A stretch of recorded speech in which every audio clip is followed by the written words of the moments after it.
In another feisty debate about land in Parliament today, while all parties are eyeing the national elections next year, the Democratic Alliance is soon to hold its own elective conference.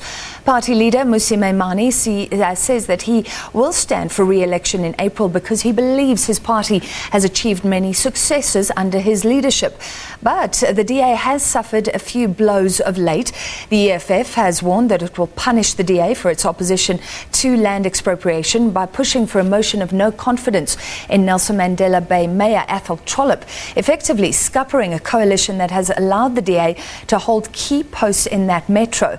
The party has also been criticised for sending out SMSs ahead of this week's last weekend's registration, warning that land could be taken. And of course, there's been the very public spat with the Mayor of Cape Town, Patricia De Lille.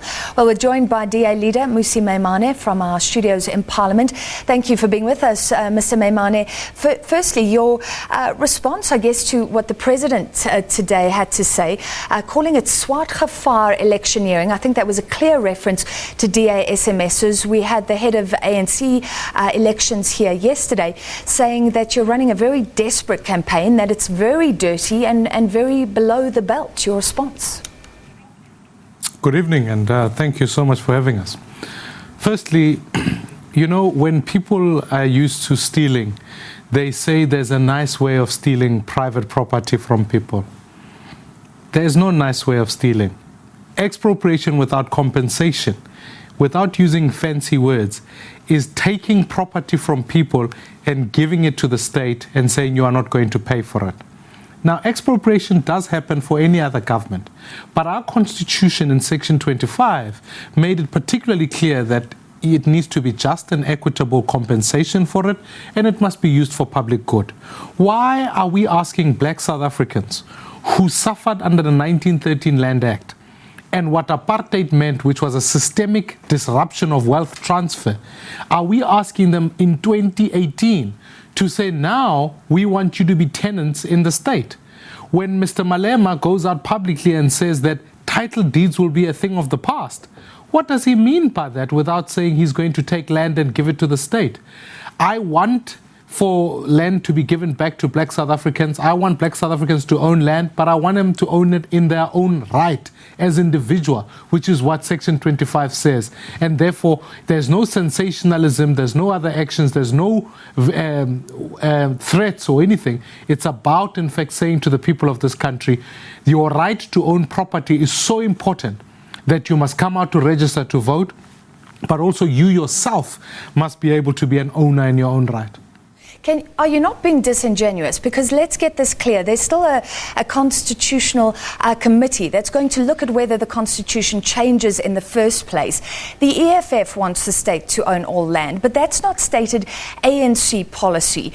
Land restitution could continue without the ANC ever resorting to using this clause even, or maybe it could be used responsibly.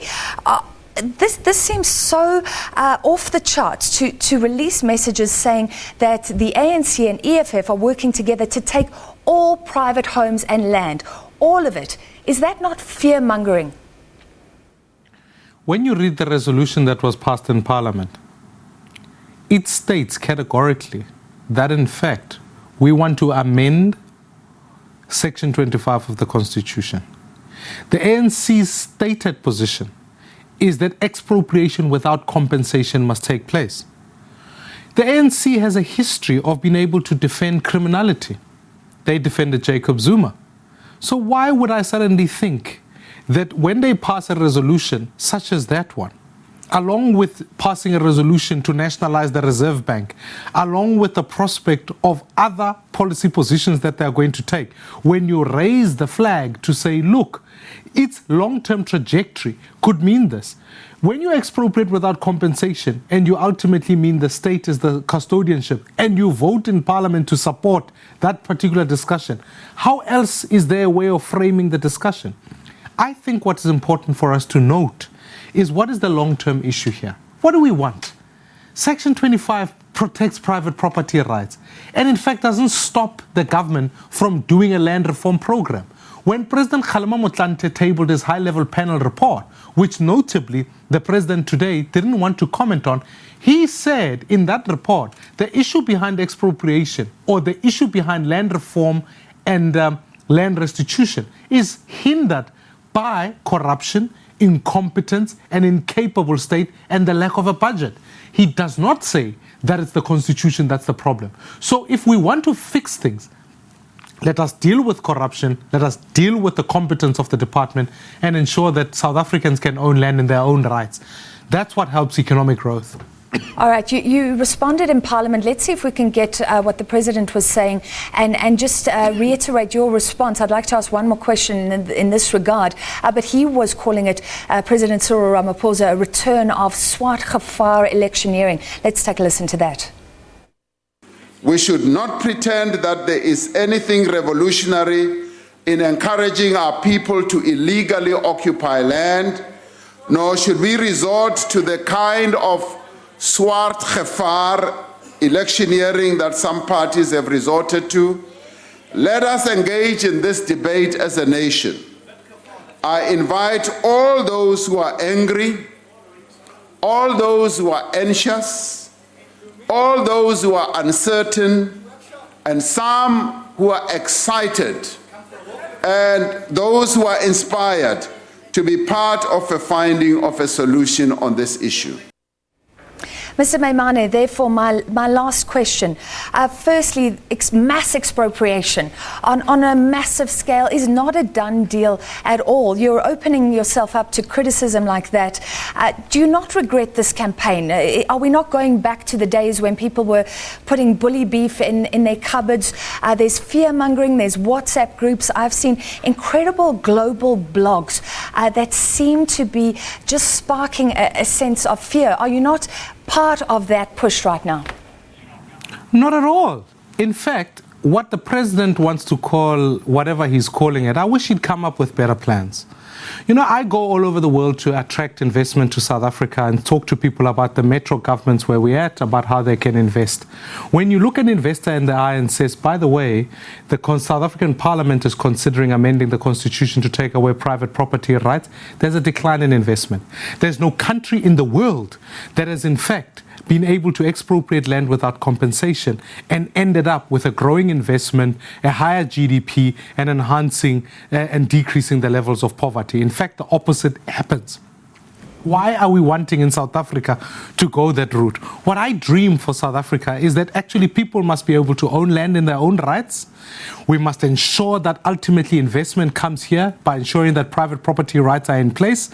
And where we need to use land for public good, we must be able to expropriate that at a just and equitable price. So the suggestion that it's suddenly this gevaar or illegal, already we're seeing illegal land invasions that are taking place in municipalities already because people are of the fundamental belief that land is now available for them to come in. The constitution is not the problem, and if the president wants to hide the fact that it's his government that has failed to deliver for the people, what is wrong with being able to point that out and say these are the dangers of what this government wants to put in place?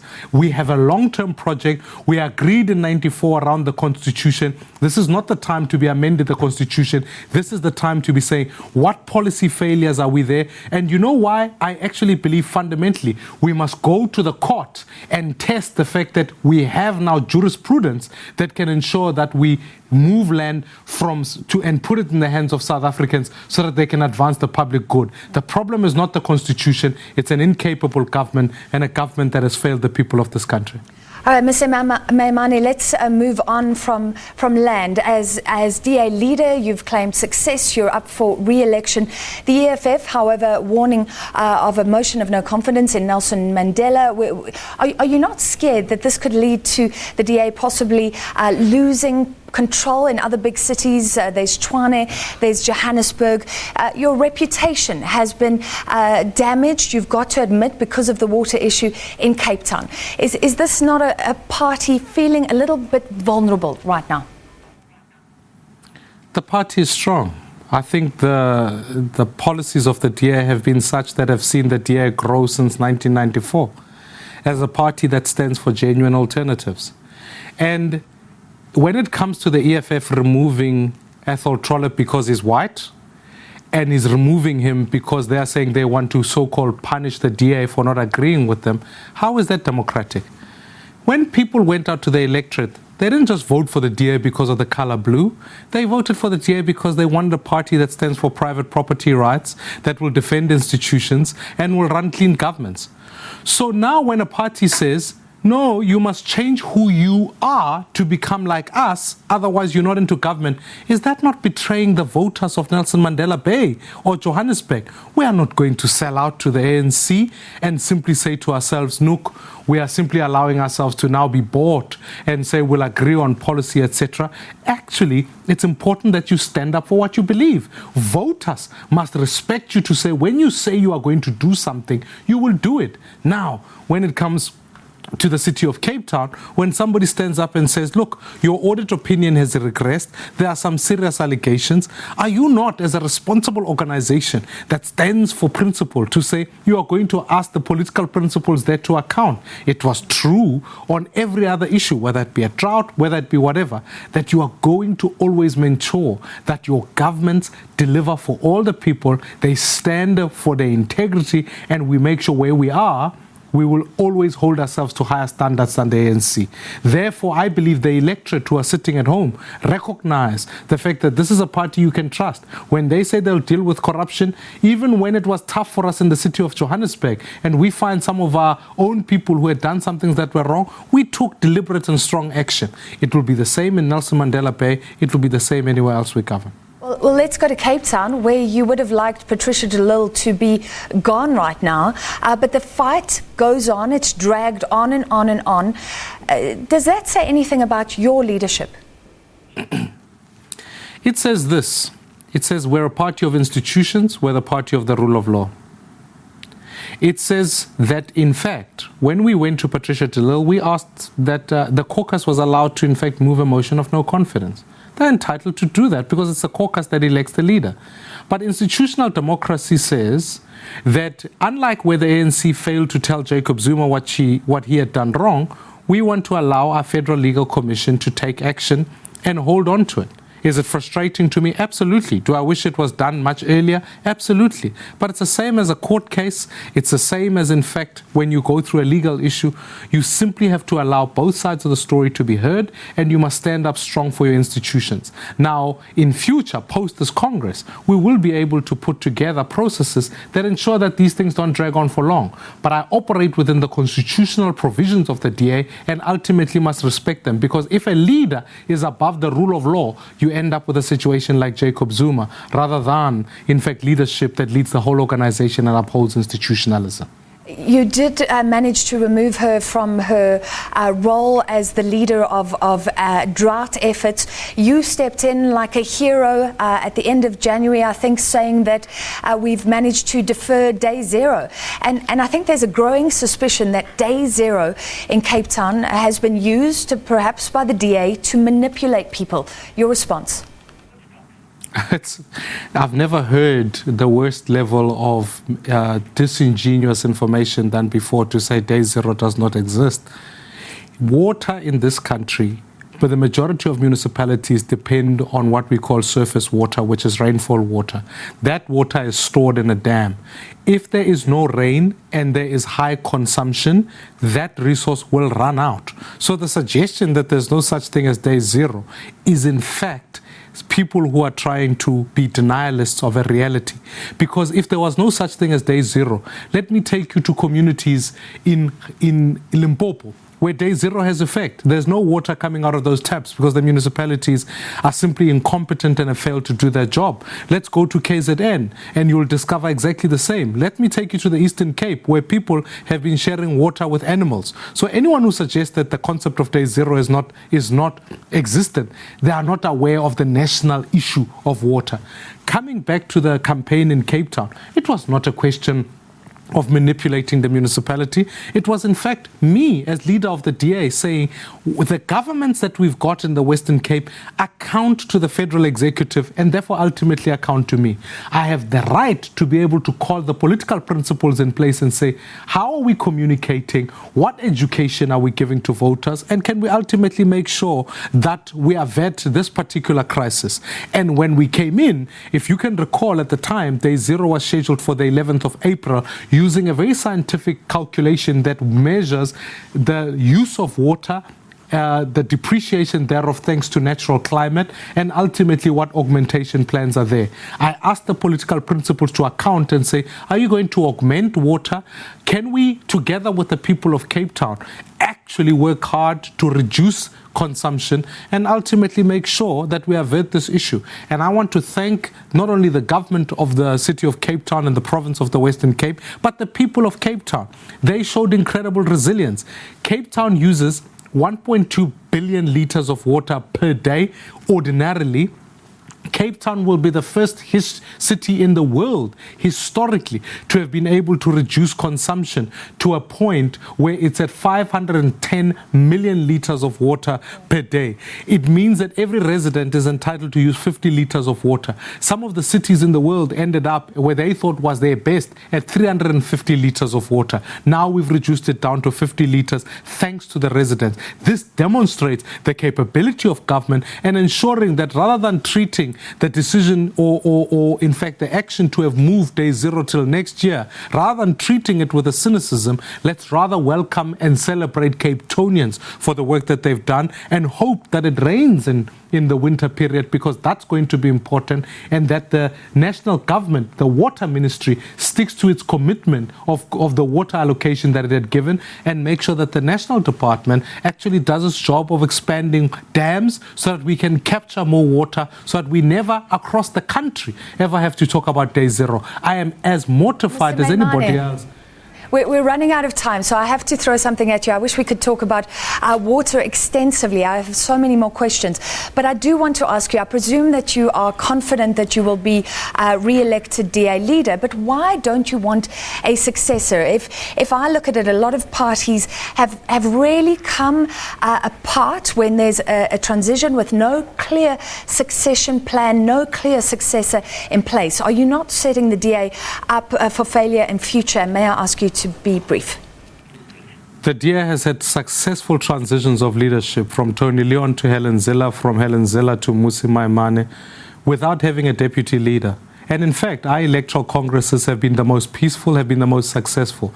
We run provincial congresses all across the country. We've never had a single chair thrown around. We've never had divisions in the party in that sense. Why would we suddenly invent a situation that is similar to other parties that have fallen apart? Where you have a deputy, you end up with this debate whether should the deputy succeed or should the best person lead. And so you end up with these centers of power, and more than anything, you have to define the role for what the deputy is designed to do. The DA functions differently and has been effective. We've produced more female leaders than any other party in this country, and have shown, in fact, that transitions have worked easier because you have to elect one leader who can take the organization forward. All right, thank you for your time this evening. That was DA leader Mmusi Maimane coming live to us from our SABC studio in Parliament.